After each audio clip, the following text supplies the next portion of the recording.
to my series on Who's Who in the Nativity Story, where we take a closer look at the people and celestial beings involved in the birth of Jesus Christ. Today, we're talking about a very important person, Joseph, who is the stepfather of Jesus and the husband of Mary. So let's talk about Joseph. Joseph grew up, lived in the small town of Nazareth. By the way, so did Mary. And in Nazareth, he would have lived a very traditional Jewish life, where at the age of 5, he would have started school where he would learn the Torah. It was a strictly religious education. And at the age of 13, he would be done with that role and become a man through a bar mitzvah. And then he would take on the job of learning a trade. He most likely learned a trade from his father, who was a craftsman, a handyman, a carpenter, if you will. And he would spend several years as an apprentice under his father. Now, at some point, the decision was about getting married, because that was the next step. Once you had gone through your religious training and once you had your trade or your craft under your belt, then you would take a wife and start a family. Marriages at that time were arranged. So Joseph's parents would have worked together with Mary's parents to arrange this marriage. And I'm certain that Joseph was pleased with it. Mary was a young woman, probably 14, 15, and Joseph was probably, 18, 19 years old. Now, they had to go through a year betrothal period where Mary would live with her parents and he would continue to live with his parents. At some point in their betrothal, Joseph becomes aware of the fact that Mary's pregnant. Wow, like big shock, because they're not having a relationship of that nature. So I don't know, how would you respond to that information? Probably like, what's going on? And also mad, angry, sad, frustrated, not understanding what had happened. And all of these things we know went through the mind of Joseph. He was considering what his options were, and we hear the story in the Gospel of Matthew, where we find his innermost thoughts about what to do about this life plan that's been interrupted, if you will. And he thinks that, well, I could go ahead and marry her. Maybe that's a good idea. Or I could marry her and quickly divorce her.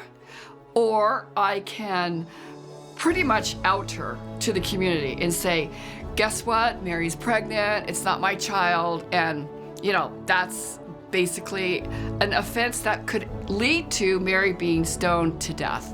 So all of this is going on in his mind. He's struggling with it, trying to decide what to do. And he goes to sleep, and he is having a dream, and an angel shows up in his dream. I think it's Gabriel, but it is an angel who is there to deliver a message to Joseph. And this is the message. Go ahead and marry Mary. What is in her is of the Holy Spirit. And this is what is to happen. You should go ahead and take her as your wife. When Joseph wakes up, he makes a decision. That's what I'm going to do. I'm going to go ahead and do that. Which I love how obedient Joseph is, just like Mary. I love the fact that he doesn't second guess it or question it. They just go ahead and get married. And that is exactly what they did. Now, Joseph is of the lineage of King David, and King David's hometown is Bethlehem. Caesar Augustus orders this Roman Empire-wide census, and everybody has to go back to their hometown to register. Kind of I'm sure, a pain for them to pack up and go travel the 90 miles from Nazareth to Bethlehem. But this is what they decide to do, and Mary's going to go as well, and they travel from Bethlehem to Nazareth. From Nazareth to Bethlehem, and it is there that Jesus is born. He's born in Bethlehem. what I find interesting about that is that's one of the prophecies from the Old Testament, that Jesus would be born from the place where King David was born, which is Bethlehem. Now, after the birth of Jesus, Joseph again has an angel visit him in a dream, and the angel this time says, you got to get out of Bethlehem because King Herod's in a fit of rage, and he's going to kill every baby under the age of 2 years old in Bethlehem, and to protect your son, you have to leave.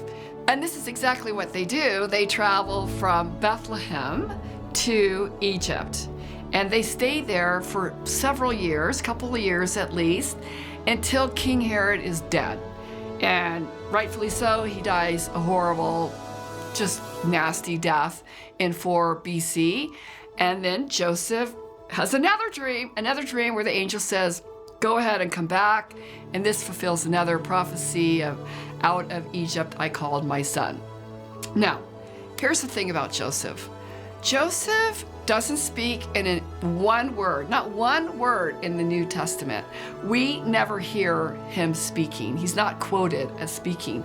All we get is this glimpse of what he's thinking in this story about the heavenly visitation of Gabriel, and we can see his innermost thoughts there, but we can also see his intentionality, how much he wanted to care for Mary, how he wanted to protect Mary, how he wanted to keep her safe and Jesus safe. And so he follows the directions of God, and by doing so, they are safe. He follows the direction of God to marry Mary. He follows the direction of God to leave Bethlehem. He follows the direction of God to leave Egypt and come back, and they settle in Nazareth. And this is where they raise their family.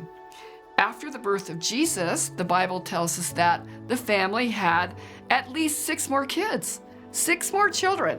They had 4 boys and at least 2 girls. The 4 boys are all named and the 2 girls are not named, but the point being that they had this big old messy family, a bunch of kids in Nazareth. Jesus was the oldest, and I love how Joseph, as the father, as the patriarch of this family, navigated this whole situation so beautifully and in such a caring way. So I think of him as our silent hero.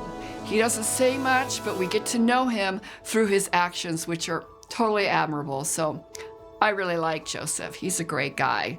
So, thanks for listening to the story.